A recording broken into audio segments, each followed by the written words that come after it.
अभी अपने देखने वालों को बता दें कि ईरान में पाकिस्तानी ज़ायरीन की हिफाजत के लिए हुकूमत के इक़दाम सामने आए हैं। तेहरान में पाकिस्तानी सफारत के अंदर क्राइसिस मैनेजमेंट यूनिट कायम कर दिया गया है। पाकिस्तानी शहरियों के लिए 24 घंटे हेल्पलाइन डेस्क कायम कर दी गई है। हेल्पलाइन 00982166941388 पर पाकिस्तानी शहरियों को रहनुमाई लेने की हिदायत जारी की गई हैं। 00982166941388 पर शहरियों को रहनुमाई लेने की हिदायत जारी कर दी गई हैं। ईरान में पाकिस्तानी ज़ायरीन की हिफाजत के लिए हुकूमत की जानिब से इक़दाम किए जा रहे हैं। तेहरान में पाकिस्तानी सफारत खाने के अंदर क्राइसिस मैनेजमेंट यूनिट कायम कर दिया गया है। पाकिस्तानी शहरियों के लिए 24 घंटे हेल्पलाइन डेस्क कायम कर दी गई है। एक बार फिर हेल्पलाइन का नंबर आपको बता देते हैं,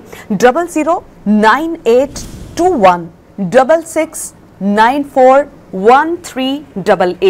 00982166941388 पर पाकिस्तानी शहरियों को रहनुमाई लेने की हिदायत जारी कर दी गई हैं। वाज़ेह रहे कि ईरान पर इसराइल की जानिब से हमले किए गए हैं और उसके बाद हम देख रहे हैं कि सूरत हाल कशीदा होती चली जा रही है और इस तमाम तर सूरत हाल में बहुत से अहम ममालिक हैं जिनकी जानिब से रद्द अमल भी सामने आया है